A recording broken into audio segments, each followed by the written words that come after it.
All right, everybody, welcome into 4th and 5. And as you can see, we have a very special guest on our episode this week. Ebony Mitchell is in studio. She's filling in for Josh Throne. We tried to get a hold of Josh Ebb. Maybe he's real busy doing his thing up in Northwest Arkansas. The show must go on. So obviously the format is going to be a lot of different. We're going to places this week. I know you want to talk about offensive line play. You want to talk about coaching staff.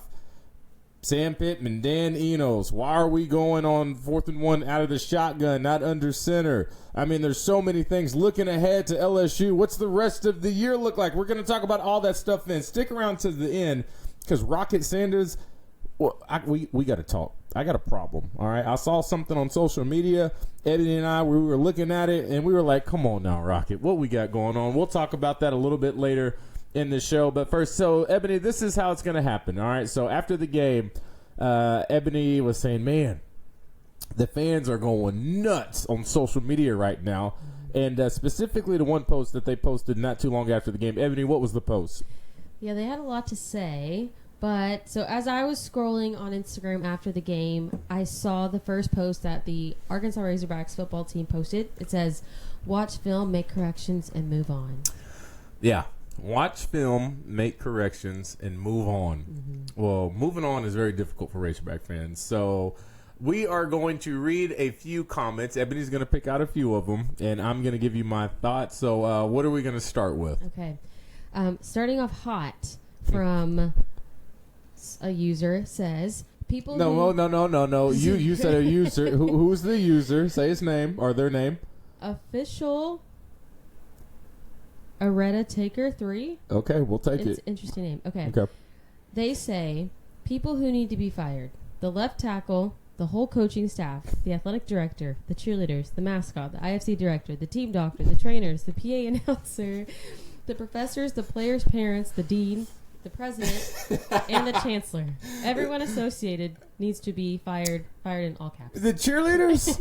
Oh. I love the cheerleaders. Yeah, you were a cheerleader at UCA. Yeah, why is he coming after cheerleaders? I don't know. I thought Suey did a great job. Oh. I thought the prom squad did a fantastic job. Suey crushed it. You know, BYU famous for Cosmo. Mm-hmm. Suey went out there, did her little thing.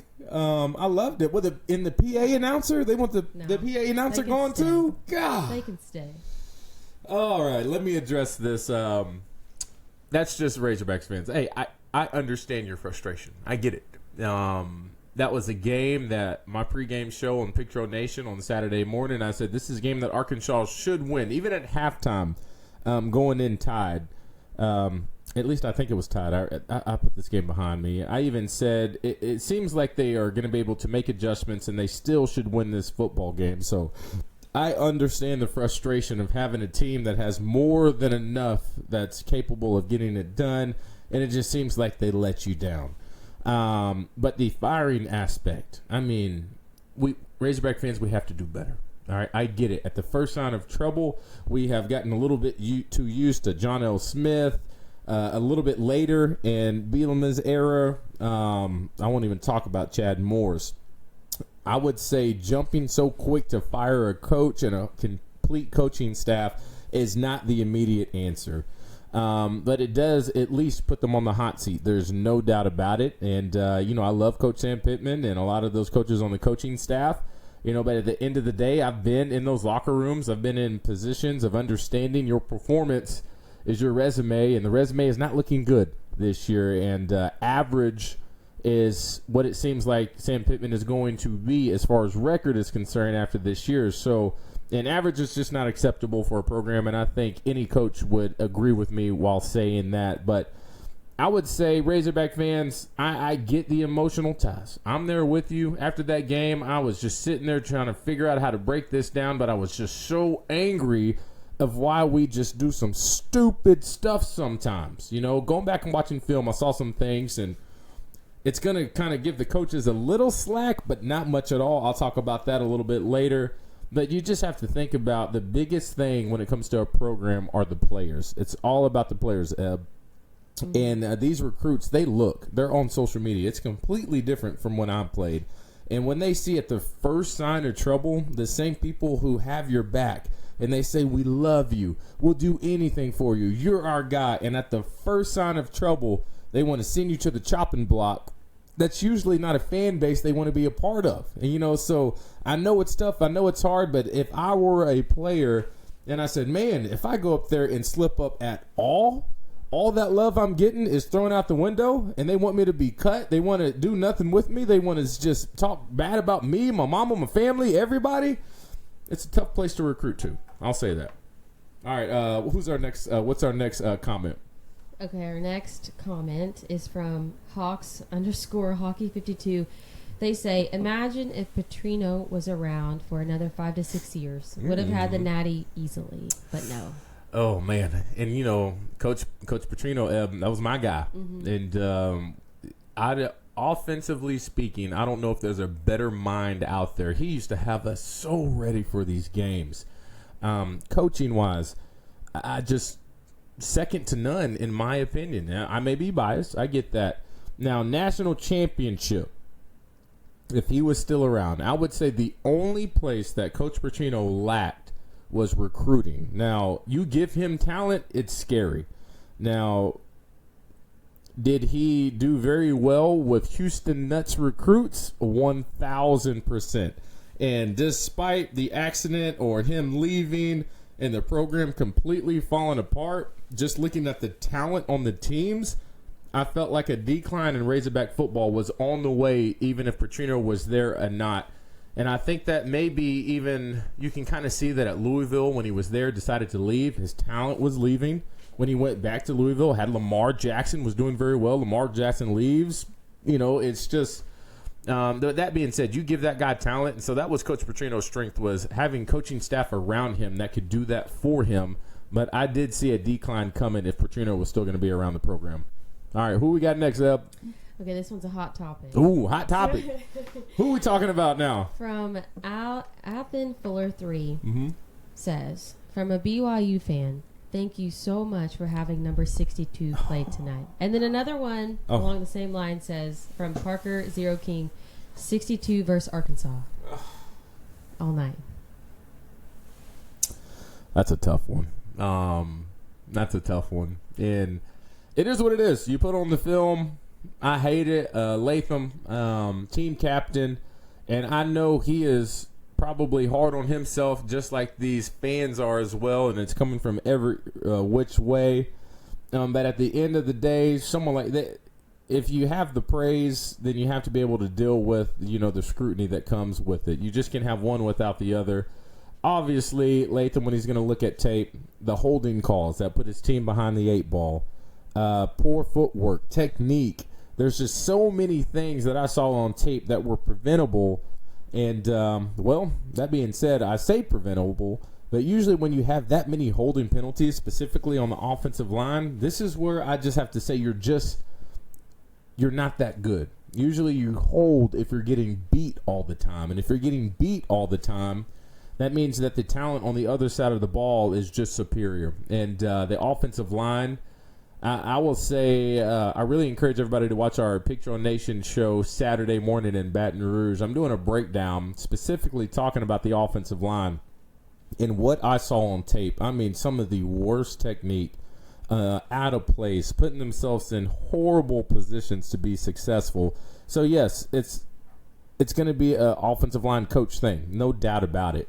But at the same time, I know these guys didn't just get picked up off the street as far as these coaches are concerned. They know what they're doing, but when you see that poor of play, then it's not necessarily always the coaching. It's just they don't have a lot to work with. And I would say that's the biggest concern when it comes to Sam Pittman in year 4. By year 4, you should have your guys.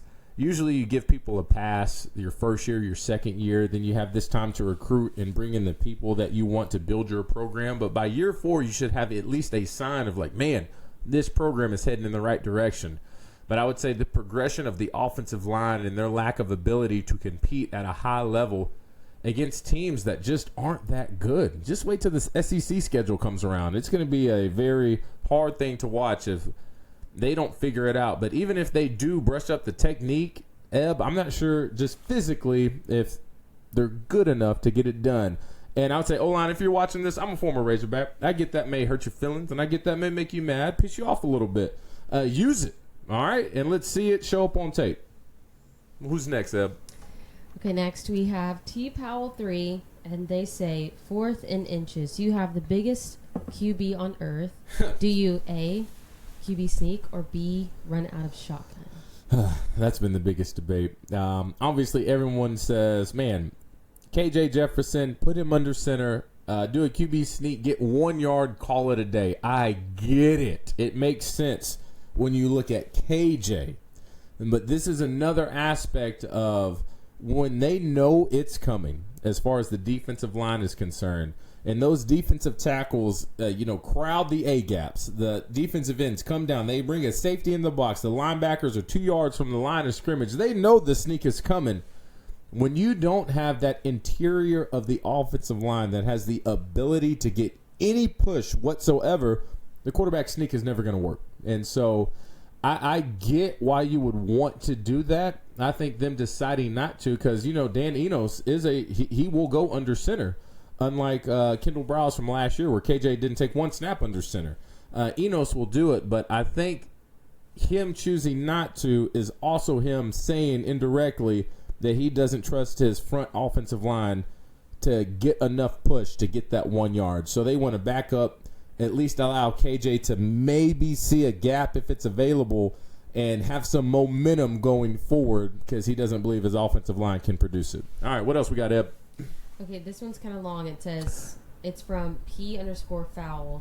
I'm so sick of the same stuff year after year. Fire the staff and figure it out. Doing the same thing over and over and expecting a different result is what some might call insanity. At Arkansas, we call it normality. Please stop wasting the fans' time. We deserve better. Man, I get it, and I try my best to not be biased, but it's hard because I love the Razorbacks, but when you look at the SEC and a conference as a whole, as far as a recruiting destination, I believe it is very difficult to get outside talent to say, hey, I want to go to Arkansas. Us as Hog fans, we see it as the Mecca. There's no other competition with any other university. Our Arkansas Razorbacks is the professional team. And I'll say this with my girlfriend sitting right in here with me, like UCA is cute and everything, but they're not Arkansas Razorbacks. Most people who go to UCA travel to Fayetteville to go watch the Razorback games. Am I lying? Okay. Am I lying? I'm not lying. I love the Bears. I know you love the Bears. Go Bears. But you would, if you had a bye week, where are you going? You're going to go up to I love watch the Hogs. It is what it is here in the state. So I get why we think we are the best thing, and why would no one want to go there? But recruiting outside of state is difficult, especially with how things have changed with these new NIL deals and where players are going to get paid. But I think to answer your question, or at least maybe give you a solution to why you're so upset, whoever our coach is and our fan base and who our donors are, we have to literally build a fence around the borders of the state of Arkansas and make sure our top talent in the state do not leave. And get a couple guys from out of state. We're not going to get a lot, but if we can just get a couple. Think of when Petrino was here. My senior year at Arkansas, I mean, almost everyone on that football field, as far as starters, were from the state of Arkansas. They grew up, 8th grade. They all know each other playing football. They went to high school, and there was no question of where they wanted to go to college. They all wanted to go to college together, and you just see so many guys leaving the state. Luckily, you got one guy, Jacoby Cariswell, coming back, but he never should have left in the first place. And so that was one of the perks of having somebody like Houston Nutt. He understood that. A Little Rock guy, went to Central, parents, deep ties with Arkansas, teaching at the Arkansas School for the Blind and Deaf. They understood that there was this kind of special bond of saying never leave this place, and they're always going to take care of you. And I really wish that was still true today, and they focus on keeping these in-state players. Like a guy at Little Rock Christian, Walker White, plays quarterback, one of the top quarterbacks in the country. He's going to be playing football for Auburn, an SEC opponent. It never should have happened. This guy grew up loving the Razorbacks, and he's not going to be a quarterback for him one day. And so things like that. It's just hard and frustrating to understand. I wish he changes his mind. Walker, if you're watching, change your mind. Come back to the University of Arkansas. We'll figure it out. But things like that are just very hard to understand. And I think what would help Ebony is, Ebony asks me all the time, and I may strike a nerve here with some people. She says, what do you say about tickets, babe? When it comes to how you think former players should be treated, because we've talked about this. What have you said about that? I think that if you were a former Razorback in athletics, especially in the football program, then you should have a chance to go watch the games and take a friend or take your family. So I would like to see that changed. And I think what that does is have these alumni be able to talk to these guys and say, man, once a Razorback, always a Razorback. And they're going to take care of you forever. And, I don't get onto it too much because I work the games. I go to them. But if I didn't, and if I just wanted to go to a game and take my family, and if I were to call up to the university and say, hey, can we get hooked up, it would be difficult. And I don't think it should for guys who put so much into that program to build it to what it is today. So if a coach is listening to this, I'm saying that is a very key ingredient to building that just fraternity and that brotherhood and that family of, like, once you decide to come here, you are always going to be taken care of. That goes so far with recruits, and they want to know it. And that's another reason I felt like, Malik Monk, who didn't go to Arkansas and play basketball, and his big brother, Marcus Monk, was one of the best Razorbacks ever on the football field. And a lot of people may not know this. Marcus was saying, maybe Arkansas is not your best place to go. It's because of what I just explained. So hopefully we can brush that up in the future. All right, Eb, what else we got? Okay, next says, this is the time you establish who you are in the new SEC with Texas and Oklahoma coming in. These 2 or 3 years we're in right now under Pittman are insanely important for setting up the next 10 to 20 years. All we've done is regress and lose games we shouldn't lose. I haven't seen anything under him that makes me think he's the guy. He's a nice guy, but he's got to go ASAP, or Razorback football is going to be fighting from the cellar for the next 10 years. Woo pig. I think we still need to give Coach Pittman time. I love what he brings to the table, and I know a lot of guys are rolling their eyes. I think that's just a lot of post-traumatic stress from somebody like Chad Morris. And they got hit under their chin, Eb. Embarrassing loss. And when I say embarrassing, I don't want to take anything away from BYU. But BYU, at some point, they're like, we're going to lose this game. And when they won, they're like, whoa, I can't believe we won that game. And so that's tough for those players to be like, that one we should have had. And when you lose games like that, I get the rise of concern, but it also is a reality check. When this happened with Coach Chad Morris, from then on, after those 2 wins and that first sign of trouble, this team just could not bounce back. And they didn't look like they belong on the field any game after that. I just really don't see that with Coach Sam Pittman. And I think his guys are going to come out against LSU. It's going to be a very tough game. But I don't think you're going to see what you saw with Chad Morris, of guys that just show up, kind of go through the motions and get their butt kicked for 4 quarters. I think you're going to see a team that fights, and they're going to give a team like LSU, like, dang, I thought this was going to be a pushover. I think Sam Pittman does have that ability to get his guys back on track, and I would love to see it happen on the road, a night game, Death Valley. Do I think they'll win? Right now, no. Yes. I get it. I get it. Do I think they'll win? No. But do I think they will give them a hell of a game? Absolutely. That's just who Sam Pittman is. Now, if that's not the case, then that means you start to lose the team. And that would be very unfortunate because I don't think he deserves that.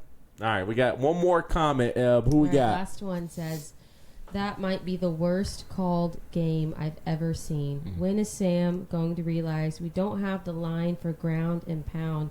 I mean, good Lord, every wide receiver is 6'4", and we throw nothing downfield. That's going to be more Dan Enos' question, our offensive coordinator. Let's not forget what Dan Enos did when he was here the first go-around. He had the players, the line, and I would say even a quarterback that kind of fit more his style. I would say Dan Enos' biggest obstacle is his offensive line. To be exact, and this is something I'm going to show on that game day show, 10 a.m. Saturday morning. There was a 2nd and 18. It was the turning point of that BYU game. It was the play when KJ Jefferson threw an interception.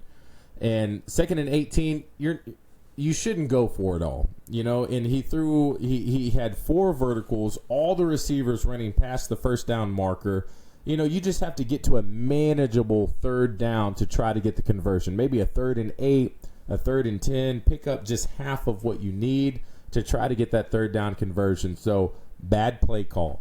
But then you look at the pass protection. Horrible pass protection. Guys, wait till you see this breakdown I have for you on that game day show. And then beyond that, decision-making by KJ Jefferson of trying to go for it all and ended up trying to throw it into a very tight window, and it was an interception when he should have gave it to his running back for the check down and maybe pick up those 8 to 10 yards to have a manageable 3rd down. So there's so many things at play beyond just Dan Enos as far as the biggest problems going on with the University of Arkansas. But, yeah, I just hate to pick at a group or a specific player, but it's hard for any coach. I would say even Nick Saban, if he came to town, Ebony, he would be like, I can't do anything if I'm not solid up front. The offensive line is the foundation of everything that you do. And if you can't get that figured out, you're going to have a tough time moving forward. A little too much to ask for KJ to put that much on his back. But he's somebody who will try it. All right, so thank y'all so much for, I would say thank y'all for those comments. We went and found those comments. Thank you, Eb, for reading those comments and picking them out. Now, I said I wanted y'all to stick around because we have to get on to somebody. Eb, you had an interesting DM the other day on social media. You got a little box behind you. Go ahead and grab that box real quick and tell us tell us what's going on with that. Yeah, what's happening over there? Okay, so Hellman's Mayonnaise is doing a collaboration with SEC football players. Yeah. And they sent me a giant PR box for it. Yeah. So it has Alabama, Arkansas, Florida, Georgia, Texas, and Texas A&M. Okay, so pretty much the SEC, Texas on the way. Yeah, I got you a nice little box, a cool little thing, and so on my what you got in there? Oh, a little thing down there too. What you got, babe? Come on, open that thing up. What's in there? Oh, a little finger. All right, a little jersey. Okay, so. So they sent you that, and you kind of told me about it. I said, we talked about that on my morning show. Yeah. And I said, what is all that about? And so apparently there's a competition going on right now with those teams you just said, and they are challenging players from each of those teams to come up with the perfect tailgate must-have recipe, all right? And the first competition was between our very own Rocket Sanders. We love Rocket. We love him. All right. You had a player from Texas A&M, and you had another player from Alabama. So I'm looking at Texas A&M guy's video. I mean, this guy has great camera shots, right? And I'm going to throw this up so people can see it. I mean, and he kind of breaks down this recipe, and it looks like, he got Chef Gordon Ramsay coaching him up, really cool stuff. And puts together a really cool dip type thing. I was like, okay, that ain't bad. Then you got my guy from Alabama, I believe, and this dude, he's like, first of all, where's he at? Those NIL doesn't. Alabama was great. Look at the kitchen, a great vent oven type thing, hood oven. He has a skillet. He's got some bacon on there. He puts together this platter, Ebony, and he puts it all together. It looks real good. Then he brings out the finished platter. It's in the shape of a football. I'm like, wow, these guys are awesome. Rocket Sanders, my guy. What in the heck are you doing? My guy done put up an iPhone somewhere, and he made a turkey sandwich. A turkey sandwich, I mean, it looks pretty good. No, he says, "Hey man, this is my favorite tailgate game recipe." Rocket, that ain't no recipe, my guy. He got 2 pieces of white bread, put the mayonnaise on. That's not. Oh, babe. I mean, this is what we're gonna do, Rocket. Because I can't have us doing that. All right. Hopefully, there's a chance for some redemption. If you're seeing this, I can't have you go out there just slapping up a turkey sandwich. Not even like a toasted turkey sub, No. Just some lettuce, tomato. Cold. I will say this.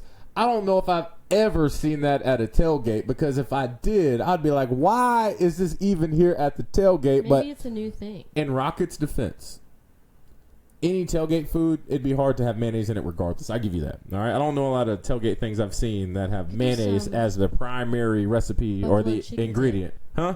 Buffalo chicken dip. Is mayonnaise in that? They put it on my PR package. Is that what it is? Yeah. I'm gonna cut you slack. So buffalo chicken dip, it's on the PR package. Maybe we'll try this and see how good it is. All right, Eb. So we'll try that maybe next week. And then we can see make how good it is. Rocket. And then we're gonna travel to Fayetteville. So Rocket, if you see this, redemption. All right, because I'm gonna bring a camera crew. We're gonna have lights. It's gonna be like the Cooking Network TV shows. We're going to hook it up. We're going to make sure we win that competition, because we can't have you represent Arkansas in that way. Making a turkey sandwich. What are we doing, babe? What's going on? I love you, Rocket, though. Hopefully that knee gets healthy as soon as possible. We'd love to have you back on the field. Always love the energy that you bring. But you did trash that turkey sandwich in that competition. Just keeping it real. That being said, we're wrapping up this 4th and 5 show. Game against LSU. I kind of told you how I thought that went. Babe, real quick, what do you think? What's your score prediction against LSU? Ooh, I'm going to go 42-16. LSU. Arkansas. Well, we just going to let the people decide who you just said was going to win that game. That being said, y'all tune in next week. And let me know, too. Do you want Ebony to come back, or do you want Josh to come back? Ebony doing her thing? I don't know. We'll see you next week. That's 4th and 5.